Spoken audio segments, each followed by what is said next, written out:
नमस्कार बंधुरा आमी पुष्पांजलि चले एसेছি রান্নাঘরে তৈরি করব আজকে সুজির পাস্তা কীরকমভাবে তৈরি করছি আপনাদের কাছে উপস্থাপনা করছি। আপনারা প্রথমের থেকে লাস্ট অবধি অবশ্যই মনোযোগ সহকারে দেখবেন, তাহলে সব কিছু ভালোভাবে বুঝতে পারবেন। যদি স্কিপ করে যান তাহলে অনেক কিছু মিস করে যাবেন, কিছু বুঝতে পারবে না কী করে তৈরি করলাম। তার জন্য বলছি বন্ধুরা অবশ্য আমার এই প্রথম থেকে লাস্ট অবধি মনোযোগ সহকারে অবশ্যই দেখবেন।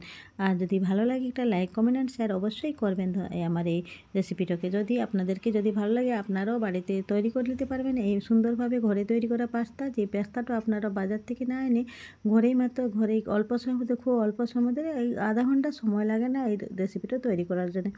আর আপনারা যদি ঘরের ভিতরে যদি এইভাবে রেসিপি তৈরি করেন তাহলে বাজার থেকে আর পাস্তা কিনতে হবে না আপনাদেরকে। আর রেসিপিটা সম্পূর্ণভাবে ঘরোয়া পদ্ধতিতে কী করি আপনারা ঘরেই পাস্তা তৈরি করবেন সেই ব্যাপারে আমি আপনাদেরকে খুব সহজ উপায়ে দেখিয়ে দেবো, যেটাকে আপনারা ঘরেই খুব অল্প সময়ের মধ্যে তৈরি করে নিতে পারবেন। আর এই রেসিপিটা খুবই হেলদি রেসিপি, যেটাকে ছোটো থেকে বড় অবধি সবাই খেতে পারবে। আপনারা নিজের ইচ্ছার মতো অনুসারে তৈরি করে নিতে পারেন, তৈরি করবেন। লঙ্কাটা কম বেশি দেবেন না কী করে সেটা আপনার নিজের ইচ্ছার মতো অনুসারে। ছোটো বাচ্চা যদি থাকে তাহলে আপনার লঙ্কাটা অ্যাভয়েড করে নিতে পারবেন, কিন্তু যদি আপনারা শুধু বড়রা খাচ্ছেন, লঙ্কা খুবই ঝাল খেতে প্রিয় আছেন, তাহলে তো কোনো ব্যাপারই নেই। আপনারা যত ইচ্ছা তত এখানে লঙ্কা ইউজ করে খেতে পারেন। তো চলুন দেখি আমি রেসিপিটা কীভাবে তৈরি করেছি। আমি যে গরম জলটা গ্যাসের উপরে চাপিয়ে দিয়েছি, আর গরম জল এখানে 1 গ্লাস দিয়ে দিয়েছি। আপনারা ইচ্ছার মতন 2 গ্লাস জল দিয়েছি আমি, যেহেতু আমার পাস্তাটা বেশি করে আছে তার জন্য আমি 2 গ্লাস জল, আপনারা ইচ্ছার মতন জলটা দেবেন। আপনি যদি 1 কাপ ছোটো কাপে 1 কাপ সুজি নিয়েছেন তাহলে আপনারা 1 গ্লাস বড় একটা গ্লাসটাতে 1 গ্লাস জল দেবেন। আমার কড়াইটা চাপানো হয়ে গেছে, এখানে জলটা ফুটতে গেছে, এখানে সামান্য একটু লবণ দিয়ে দিয়েছি। এবার আমি এখানে দিয়ে দেবো ধনিয়া পাতাগুলোকে। আমি অর্ধেকটা ধনিয়া পাতা এখানে অ্যাড করবো, কারণ পরে আবার ধনিয়া পাতাটাও যখন পাস্তাটা তৈরি করব তখনই দিতে হবে। এখানে আমি অর্ধেকটা ধনিয়া পাতা দিয়ে দিলাম। দেখেন আমার ধনিয়া পাতাটা এখানে অ্যাড করে দিয়ে তারপরে আমি সবকটা ধনিয়া পাতাকে দিলাম না, অর্ধেকটা দিয়ে আমি অর্ধেকটা সাইড করে রেখে দিয়েছি। তারপরে এখানে কিছু মশলা অ্যাড করব। মশলার মধ্যে কিছুই দেবো না, সামান্য একটু লঙ্কা গুঁড়ো দেবো, যেটা ঘরে রোস্ট করে রেখে থাকি লঙ্কা গুঁড়ো, সেই রোস্ট করে রাখা লঙ্কা গুঁড়োটা আমি এখানে অ্যাড করে দেবো। আপনারা চাইলে এখানে গোলমরিচ গুঁড়ো, কিন্তু গোলমরিচ গুঁড়োটা এখানে দিলে ভালো লাগবে না, লাস্টের সময় গোলমরিচ গুঁড়ো দেওয়া হবে। এখানে আমি দেখি লঙ্কা গুঁড়োটা দেওয়ার পর দেখেন তারপর ভালো করে জলটা যখন টপক করে ফুটবে তখনই গ্যাসের ফ্লেমটা একটু লো করে সুজিটা আমি অ্যাড করে দিলাম। দিয়ে যেহেতু চিনি এখানে লবণও দিয়েছি তার জন্য এখানে সুজিটা একটু আপনার এটা ভালো করে নাড়তে হবে। নাড়ার সময় লক্ষ্য রাখবেন যখন গুটুলি না পেকে, সেই দিকে অবশ্যই লক্ষ্য রাখবেন। এই নাড়তে নাড়তে দেখবেন জলটা সম্পূর্ণভাবে শুকিয়ে যাবে। জলটা একটু নিজের আন্দাজ মতন যখন শুকনো শুকনো হয়ে যাবে দেখবেন, হ্যাঁ সেটাকে গ্যাসের ফ্লেমটা বন্ধ করে দেবেন। দেখেন আমার এটা লাড়তে লাড়তে দেখেন শুকনো হয়ে গেল। নিয়ে এবার আমি গ্যাসের ফ্লেমটা সম্পূর্ণভাবে বন্ধ করি। আমি এটাকে ঠান্ডা হাতে একটা পাত্রতে ঢেলে রেখে দেবো। বন্ধুরা এই রেসিপিটা যতটা ভালো, যতটা খেতে যত সুস্বাদু, শরীর হেলদিও বটে শরীর। তার জন্য যেহেতু আমি বাজার থেকে কোনো ভেজাল জিনিস এখানে ব্যবহার করছি না, সবসময় ঘরে তৈরি করা জিনিস ব্যবহার করবে। যে বাচ্চাদের জন্য সবসময় সচেতন থাকা অবশ্যই ভালো, কারণ বাজার থেকে জিনিস আনবে কত দিনের, যদি ঘরে যদি আপনাদের কোনো সময় নাই, তো বাজার থেকে কিনে আনতে সময়ও নাই, কিংবা পারছে না কেউ, যদি নেই বাড়িতে, কী করে আমি তৈরি করব সেই জিনিসটা ঘরে বসে আপনারা এইটু জিনিসটা তৈরি করে নিতে পারেন, কোনো কার সাহায্যেরও দরকার পড়বে না। তার জন্য বলছি বন্ধুরা অবশ্যই এইভাবে ঘরে বসেই আপনারা কী করে তৈরি করে নিতে পারেন বরং এইভাবে খুব সুন্দর হেলদি পাস্তা, সেটা আমি আপনাদেরকে উপস্থাপন করছি। দেখেন আমার সুজিটা ঢেলে দিলাম থালা পাত্রতে, তারপর সুজিটা আমার ঠান্ডা হয়ে গেছে। নিয়ে এবার আমি সেটাকে হাতে করে মাখিয়ে দেবো। মাখাবার সময় অবশ্যই একটু এখানে হাতে সরষের তেল দিয়ে নেবেন। সরষের তেল কিংবা সাদা তেল, যে তেল হোক আপনাদের যেটা পছন্দ লাগে সেটা আপনারা হাতে একটু নিয়ে নিলে মাখাবার সময় খুব ভালো এটা মাখানো হবে। আর আটাটা যতটা মাখাবে ততটা পাস্তাটা বেশ ভালো নরম হবে। আমি এইভাবে সুজিটা মাখিয়ে দিলাম, সরি আটা বলে দিচ্ছি। আর এটা আটা যেমন মাখায় সেই মতন সুজিটাকে মাখিয়ে নিতে হবে। তারপরে এটাকে ছোটো ছোটো লিচি আকারে কেটে নিতে হবে। যেমন আপনাদের ফুচকা বানাবার সময় যেমন লিচি কাটে ছোটো ছোটো, খুবই সম্পূর্ণ ছোটো ছোটো লিচি, সেইভাবে লিচি কাটতে হবে। একটু সময় সাপেক্ষ, কিন্তু খেতে কিন্তু খুবই দুর্দান্ত লাগে। দেখেন আপনি এইভাবে সবকটা আমার এইটুকু হলে আমার থালাতে এক ভর্তি থালা হয়ে যাবে দেখবেন। আর এইটা তৈরি করার সময় একটু সময় লাগবে, কিন্তু একটু ধৈর্য ধরে করতে হবে, তাহলে দেখবেন কিছু করতে হলে তো, কিছু ভালো জিনিস পেতে হলে তো কিছু সময় দিতে হবে না, তাই না? তার জন্যে এইভাবে আপনারা এক একটা করে আমি সব টোটালি করে নেব। দেখেন এইটুকু আমার সুজিতে আমার এক থালা পাস্তা তৈরি হয়ে যাবে। এইভাবে দেখেন পাস্তাগুলো আমি এক একটা করে তৈরি করে নিলাম। আপনারাও এভাবে তৈরি করে নেবেন। তা যতক্ষণ অবধি পাস্তাটা তৈরি করা না হয়েছে ততক্ষণ অবধি একটা থালাতে সাজিয়ে রেখে দেবেন, খুলে রেখে দেবেন। আমার দেখেন এইভাবে পাস্তাগুলো তৈরি হয়ে গেলো। দেখতে পাচ্ছেন তো কী সুন্দরভাবে পাস্তাটা তৈরি করে নিয়েছি। এবার আমি পাস্তাটাকে সাইড করে রেখে দিলাম। যেহেতু এটা আগে থেকে তৈরি করলাম, তারপরে আমি কী উপকরণগুলো এখানে এড করছি সেগুলো দেখেন। আমি এখানে 4টা টমেটো নিয়েছি, সম্পূর্ণভাবে লাল লাল টমেটো 4টা নিলাম। তারপরে এক টুকরো আদা নিয়েছি আর 2টো কাঁচা লঙ্কা। আপনারা এখানে চাইলে লঙ্কার পরিমাণটা বাড়িয়ে নিতে পারবেন।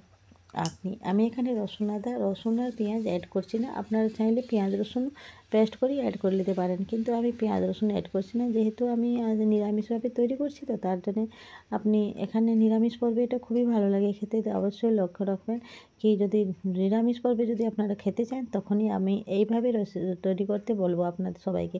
কারণ এইভাবে যদি তৈরি করেন না, খেতে খুবই দুর্দান্ত লাগে। আর যেহেতু ধনিয়া পাতা পড়েছে, তা ধনিয়া পাতা পড়লে তো টেস্টও দ্বিগুণ বেড়ে যায়। আর এইভাবে আমি টমেটোগুলোকে কেটে নিলাম। আপনারা চাইলে এখানে রসুন পেঁয়াজ অ্যাড করতে পারেন, যারা রসুন পেঁয়াজ খেতে ভালোবাসেন তারা অ্যাড করেন, কিন্তু আমি রসুন পেঁয়াজ আজকে দেবো না। যেহেতু নিরামিষ পর্ব চলছে আজকে বৃহস্পতিবার, তার জন্য আমি রসুন পেঁয়াজটা অ্যাভয়েড করলাম। আপনারা চাইলে অ্যাড করে নিতে পারেন, সেতে কোনো প্রবলেম নেই। এটা অপশনাল বটে, যদি ইচ্ছা হলে দেবেন, না হলে নেই। কোনো বাধ্যতামূলক কম্পালসরি নয় কি আপনারা দিতেই হবে। আপনার যেটা ইচ্ছা সেটা অ্যাড করে নিতে পারেন। দেখেন আমি টমেটোগুলোকে কুচি কুচি করে কেটে নেব। এখানে আমি টমেটোটা একটু বেশি করে অ্যাড করেছি, কারণ এটা তো সম্পূর্ণ নিরামিষ হবে, তার জন্য টমেটো পিউরিটা একটু বেশি দিলেই ভালো হয়। আমি যেহেতু উপর থেকে কোনো টমেটোর সস অ্যাড করব না, শুধুমাত্র এই সব সবজি দিয়ে কী করি হেলদিভাবে আপনারা তৈরি করবেন সেইটা আমি আপনাদেরকে দেখিয়ে দিচ্ছি। আর বেশি করে টমেটো এই জন্যই দিচ্ছি, যেহেতু আমার কোয়ান্টিটিও একটু বেশ, পাস্তার কোয়ান্টিটিটাও বেশি আছে, তাহলে তার জন্য আমি 4টা টমেটো, আপনার কোয়ান্টিটি অনুসারে আপনারা টমেটোটা অ্যাড করবেন।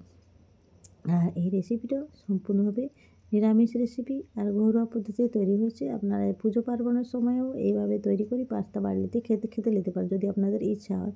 যদি আপনার পুজো পার্বণ আছে, কোনো ঘরে হচ্ছে, নিরামিষ পর্ব চলছে, কিছু করতে পারছে না, তখন কী করবেন, এইভাবে আপনারা ঘরেই পাস্তা তৈরি করলে খেতে পারবেন। আর বাচ্চাদেরকেও দিতে পারেন, ওরা তৃপ্তিভাবে খেলবে, বলবে না কখনোই কি ভালো হয়নি। আপনারা অবশ্যই একবার এইভাবে ট্রায়াল করবেন। দেখেন আমার টমেটোগুলো কাটা হয়ে গেছে। এবার 2টো কাঁচা লঙ্কা আমি এখানে অ্যাড করে দেবো। আর যখনই এইটা তৈরি করবেন, তখন একটু মিহি মিহি করে লঙ্কাগুলোকেই কেটে দিতে হবে, তাহলে দেখবেন স্বাদটাও ভালো লাগে। আদাগুলোকে আমি এখানে এই সাহায্যে কদ্দুকস করে দেবো। আপনারা চাইলে এখানে কুচি মিহি মিহি করে কেটে নিতে পারেন, কিন্তু এর সাহায্যে করলে আমাকে সুবিধা লাগে, তার জন্য আমি এর সাহায্যে করে নিলাম। আপনি কদ্দুকস করে নিলাম এর সাহায্যে, তারপরে এটাকে সাইড করে রেখে দেবো। তারপরে আপনারা চাইলে এখানে একটু মটর অ্যাড করবে, আমি এখানে একটু মটর অ্যাড করব। আর এই এই পাস্তাটাও সম্পূর্ণভাবে বাচ্চা থেকে বড় অবধি সবাই খেতে পারবে, খুব সম্পূর্ণভাবে হেলদি। এই ছোটো বাচ্চাদেরকে তো যদি স্কুল থেকে এসেছেন, আপনারা টিফিনেও ভরে নিতে পারবেন। এই পাস্তাটা যদি বানিয়ে যদি টিফিনে দিয়ে দিন, তাহলে বাচ্চারাও চেটে খাবে। দেখবেন, কিংবা স্কুল থেকে এলো, তাড়াতাড়ি করে কিছু রান্না করতে ঘরে কিছু নেয়, যদি সুজি একটু 1 কাপ সুজিও আছে, তবে আপনারা খুব সহজে উপায়তে তৈরি করে নিতে পারেন। বেশি সময়ও লাগে না, আর বেশি জিনিসও এখানে ব্যবহার হয় না। দেখেন আমি তারপরে একটু হেলদি করার জন্যে একটু মটরশুঁটিও অ্যাড করে দিলাম। মটরশুঁটি দিলে খেতেও ভালো লাগে। মটরশুঁটিগুলোকে আমি ছাড়িয়ে দিলাম। আর যেহেতু এটা আমার আগে থেকে সিদ্ধ হয়ে আছে সব, তার জন্য মটরগুলোকে আগে সিদ্ধ হতে ছেড়ে দিলাম আমি জল দিয়ে। তারপরে কড়াইতে তেল দিয়ে আমি চাপিয়ে দেবো। এবার পাস্তাটাও তৈরি করার পালা। আর কীভাবে তৈরি করছি দেখুন, তেলটা দিয়ে দিয়েছি কড়াইতে, দু চামচ মতন তেল দিয়েছি। তারপরে এখানে আমি একটু পরে 5 ফোড়ন দিয়ে দিয়েছিলাম। তারপরে একটু গরম মশলা দিয়ে দিয়েছিলাম। গরম মশলা মানে এই একটু দারচিনি কুটে দিয়ে আমি অ্যাড করেছিলাম। তারপরে তার সাথে সাথে আদা আর লঙ্কাগুলোকে অ্যাড করি। আদা লঙ্কাগুলোকে যতক্ষণ অবধি একটু ভাজা হয়ে গেল, তখন আমি টমেটোটা অ্যাড করে দিলাম। টমেটোটা অ্যাড করি, তার সাথে সাথে আমি একটু লবণ দিয়ে দেবো। যেহেতু লবণটা দিয়ে দিলে, জানেন তো আপনারা সবাই, কি লবণটা দিয়ে দিলে খুব তাড়াতাড়ি সিদ্ধ হয়ে যাবে টমেটোগুলো, বেশি সময়ও লাগবে না। আর আর এই লবণ গুঁড়ো দেওয়ার দ্বারা দেখেন আমি একটু সময়ের মধ্যে আমার টমেটোটা গলে মেশ হয়ে গেছে।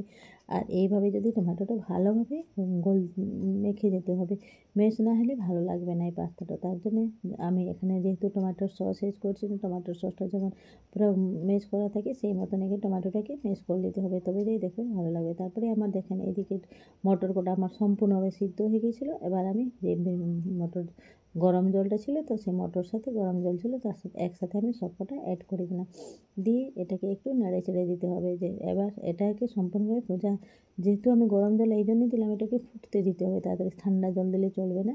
তার জন্য একটু সামান্য একটু ফুটতে দিতে হবে, ভালোভাবে ফুটে গেলে তারপরে এখানে একটু আমি সামান্য পাস্তা মশলা অ্যাড করে দিয়েছি। আপনারা চাইলে জিরে গুঁড়োও অ্যাড করে দিন, কিন্তু আমার কাছে একটু পাস্তা মশলা ছিল, সেটা আমি অ্যাড করে দিলাম। দিয়ে তারপরে আমি এখানে এই যে বানিয়ে রেখেছিলাম পাস্তাগুলোকে এখানে আমি অ্যাড করে দেবো। এটা সম্পূর্ণভাবে যখন ফুটবে, টক বক করে ফুটবে টমেটোটা, তখনই আপনারা অ্যাড করবেন।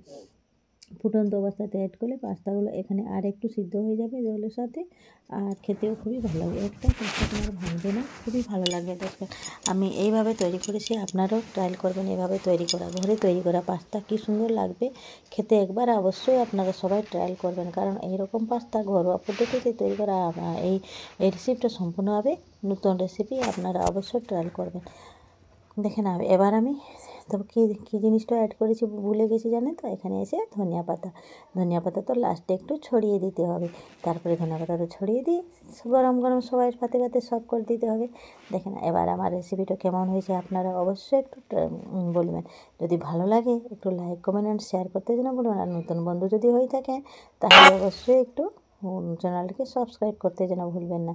আর আমার রেসিপিটা কেমন হয়েছে সবাই অবশ্যই একটু কমেন্ট করবেন, ভালো লাগলে একটু লাইক কমেন্ট শেয়ার অবশ্যই করবেন। ধন্যবাদ বন্ধুরা, আজকের মতন এখানে সবাই আমি গরম দুটো মেয়েকে তো একসাথে দিতে হবে, সব আমার পাস্তা কেমন হয়েছে আপনাদেরকে অবশ্যই ভালো লাগবে। ধন্যবাদ বন্ধুরা, আজকের মতন এখানে পরবর্তী